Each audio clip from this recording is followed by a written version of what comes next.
Meio-dia e 26. Durante esta semana, nós produzimos uma série de reportagens para falar da atual situação da segurança pública aqui do litoral. No primeiro dia, nós falamos sobre o alarmante número de homicídios registrados nestes primeiros 5 meses do ano. Na terça-feira abordamos um outro assunto e falamos sobre as drogas, o tráfico de drogas com a criminalidade, o envolvimento da criminalidade, o crescimento dela. E na quarta-feira nós discutimos aqui uma outra situação que passa pela nossa região e, enfim, foram temas importantes que nós trouxemos, assaltos à mão armada e muita coisa que acaba se desenrolando através do próprio consumo alto de drogas aqui na cidade de Paranaguá. E para isso nós trouxemos, convidamos aqui algumas autoridades importantes e quero já registrar aqui, agradecer a presença do Dr. Rogério, que é o nosso delegado regional, também com a gente aqui o nosso colega, o repórter policial Adilson Martins. Hoje no programa, nessa roda de entrevista que começa agora, o Jerry, que faz parte do CONSEG, né, Conselho de Segurança, aqui de Paranaguá, que tem uma função muito importante. O Alceu Baron, que é apresentador do programa Voz do Litoral, é advogado e que também traz sempre aí um conteúdo muito importante. Essa bagagem dele como advogado também tem uma visão interessante sobre tudo que a gente está discutindo essa semana aqui. E o comandante do 9º Batalhão da Polícia Militar aqui de Paranaguá, Rui Noé Barroso. Então, a todos o nosso agradecimento, muito obrigado de coração aí. Nós vamos já começando, minha gente, já vou passando já a primeira pergunta para o Dr. Rogério. Tem um VT antes? Ah, tá. Então tá bom. Nós vamos acompanhar um VT antes e depois eu passo as perguntas aqui, tá bom? Vamos lá.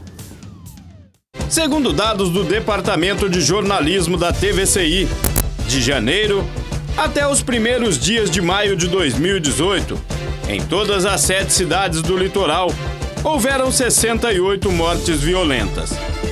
Número este que é 178% maior se comparado ao mesmo período do ano passado, quando o total de mortes foi de 38 pessoas. Somente em Paranaguá, a cidade mãe do litoral, a tragédia ceifou a vida de 38 pessoas. Número também maior se comparado ao ano anterior, onde apenas 16 pessoas haviam sido vítimas de homicídio. Somente esse ano pode-se contabilizar 25 mortes para cada 100 mil habitantes. Matematicamente, se este número continuar a crescer em uma constante, no final do ano, Paranaguá poderá ser comparada com as cidades mais violentas do Brasil, chegando até a 75 mortes por cada 100 mil habitantes. É um número alto que a gente tem convivido, a população está muito assustada com tudo que tem acontecido, não só em Paranaguá, mas em todo o litoral do Paraná.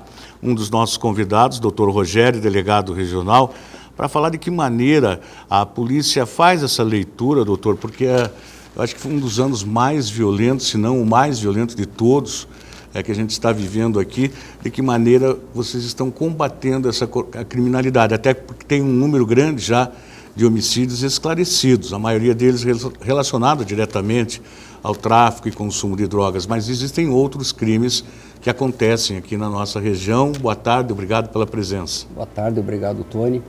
Realmente, como você falou, o índice de homicídios aumentou muito aqui em Paranaguá. Isso exigiu um trabalho, reforçado da nossa equipe. Nós conseguimos verificar dentro desse trabalho que realmente todos esses homicídios estão intimamente ligados ao tráfico de drogas.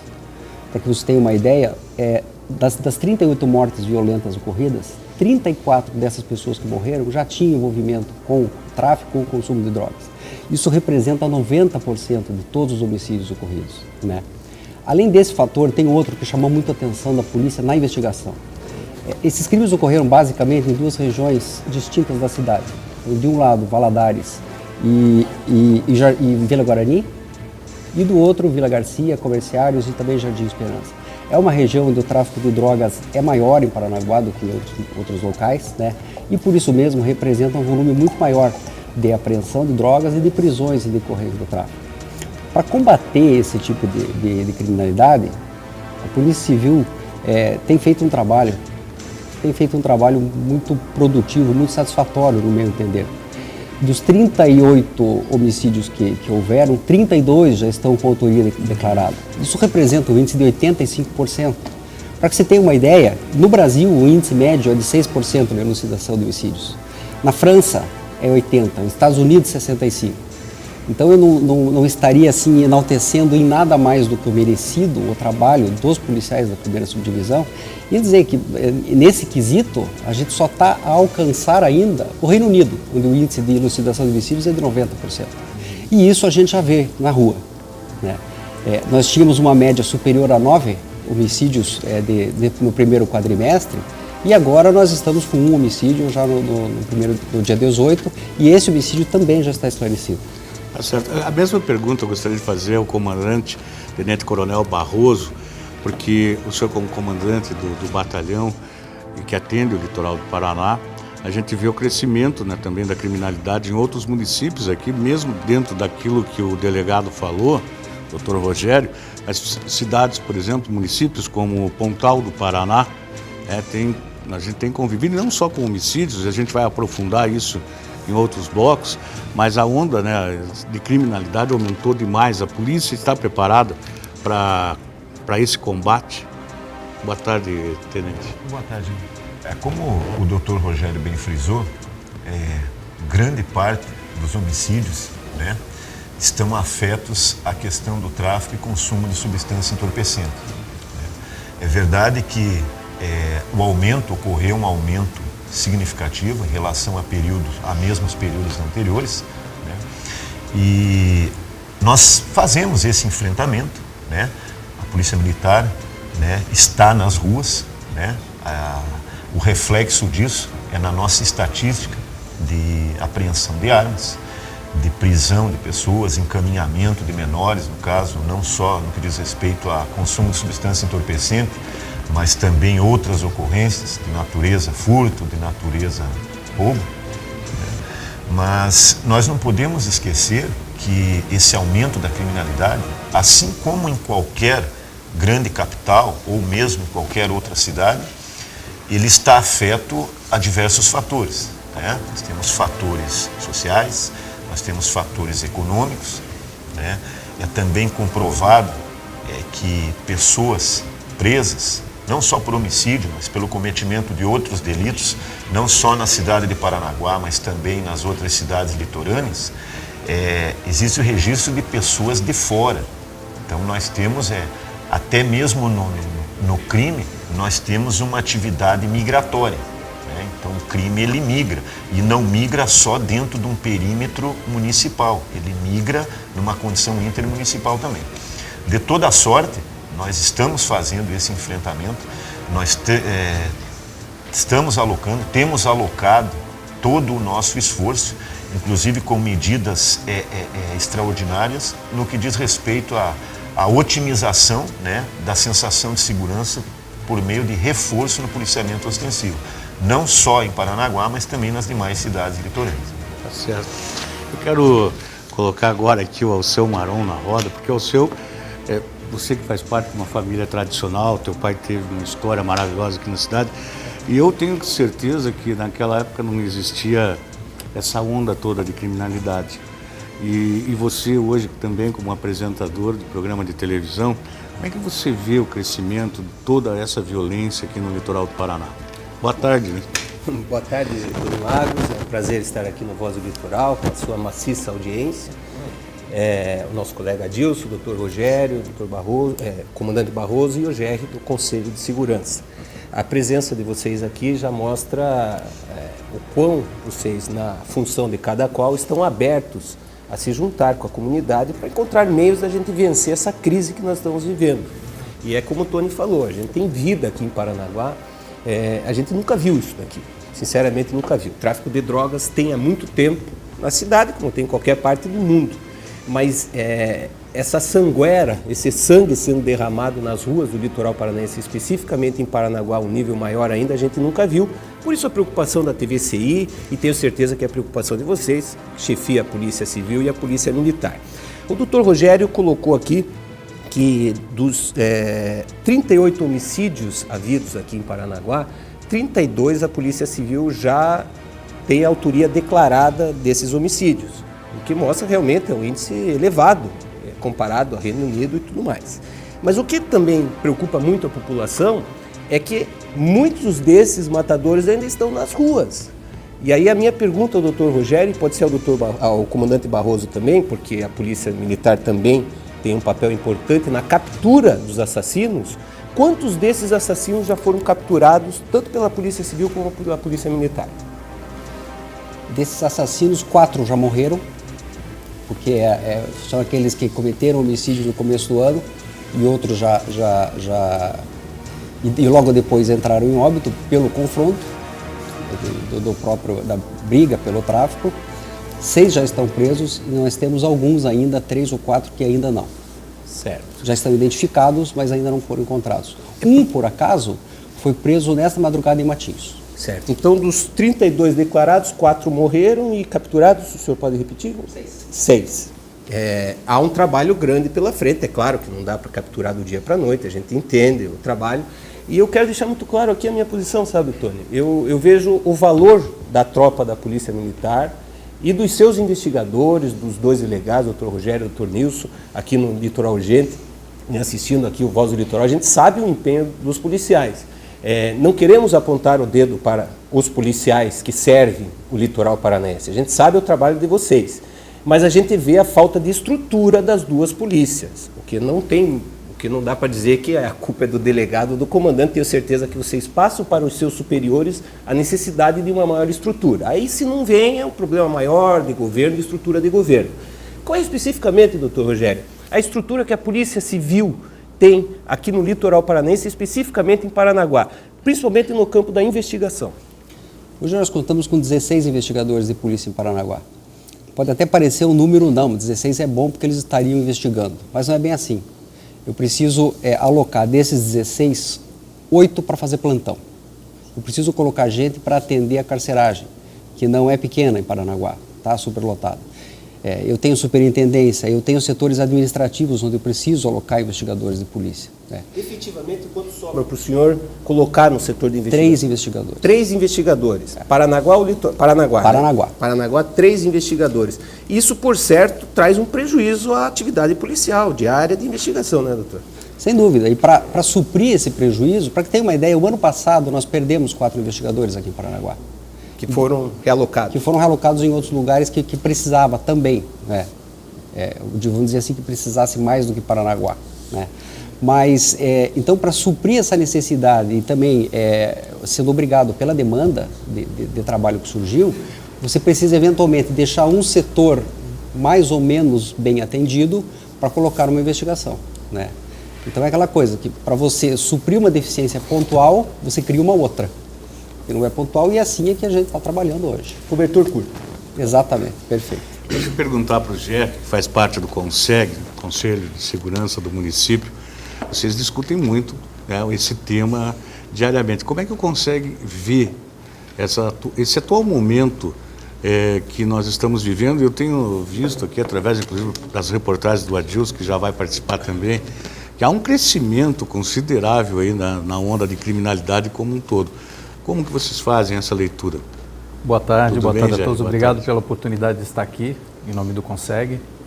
O CONSEG tem uma preocupação de trazer essas informações para a Polícia Militar. As nossas reuniões são mensais e nós sempre convidamos a população para que compareça e traga essas informações a nós.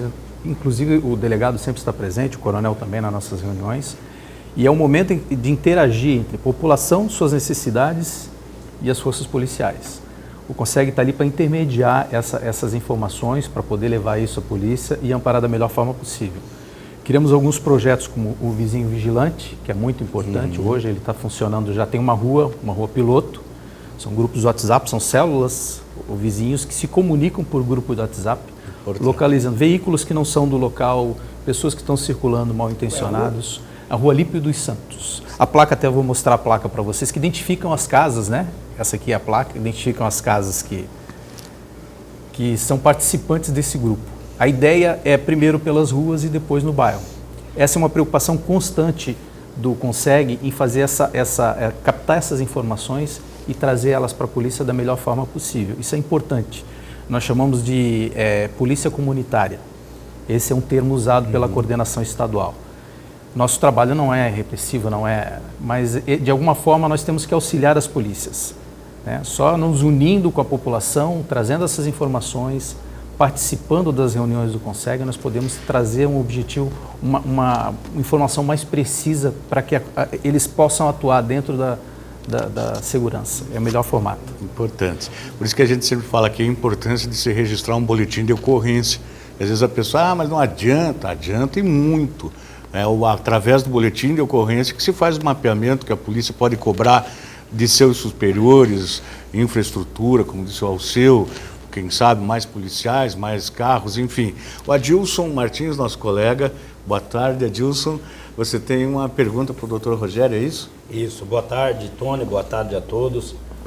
Doutor, o senhor citou a questão dos homicídios, muitos esclarecidos, alguns autores presos, outros morreram até em questão de homicídios também. No que a população pode ajudar para resolver esses outros casos que faltam? E na questão das prisões, né? Como o Alceu bem lembrou, muitos casos e poucas prisões. Como a população pode contribuir com isso? É muito importante a tua pergunta, Dilson, até porque a polícia trabalha com base em informação. Então, se a informação não chega para a polícia, né, é um elemento muito importante a menos que a polícia tem para investigar.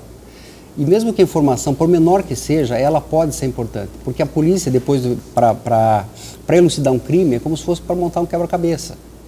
Então, assim, alguém traz uma peça desse quebra-cabeça, um outro traz um outro, e assim, aos poucos, juntamente com a experiência que a gente tem, é suficiente para você montar um quebra-cabeça e ter elementos para pedir a prisão do autor desses homicídios. Como a população faz para denunciar hoje? Qual é o telefone de emergência? A população pode denunciar através do 181, que é o principal, é aquele que a gente tem acesso, não há necessidade nenhuma de se identificar, mas também, paralelamente, a pessoa pode entrar em contato com a primeira subdivisão, pode ir até a primeira subdivisão. Se for o caso, a gente explica aquele programa de proteção, a forma como a testemunha pode ser ouvida de maneira sigilosa, onde nem o advogado do acusado vai ter acesso, né?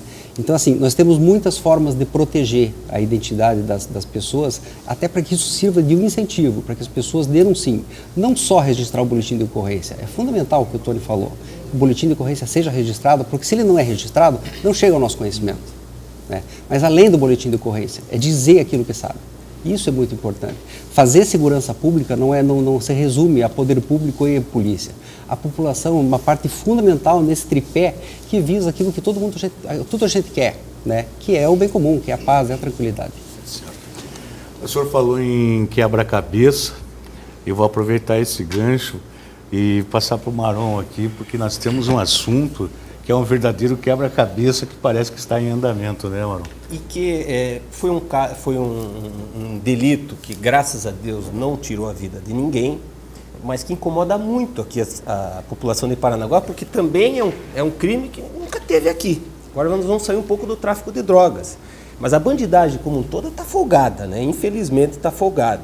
A ponto de, num domingo, perto da meia-noite, dois ou três, não se sabe quantos ainda, mas pelo menos na imagem, um atirador atirar contra a redação do Jornal dos Bairros. E é conhecido que o Gilberto Fernandes, a sua filha, que é proprietária do jornal, eles trabalham exatamente naquele horário, porque eles fecham a edição quase de madrugada, de domingo para segunda, e ali alguém desceu de um carro e cravou de bala lá o vidro do Jornal dos Bairros. E agradecemos muito a sua presença, isso mostra que o senhor está aqui pronto para dar satisfações mesmo no trabalho da Polícia Civil. E eu quero aproveitar a oportunidade e fazer a pergunta que o povo gostaria de fazer, sem querer atrapalhar as investigações, mas o que temos de concreto até agora, Quem foram esses bandidos que atiraram na frente do Jornal dos Bairros? O que a Polícia Civil pode dizer até agora para a população de Paranaguá?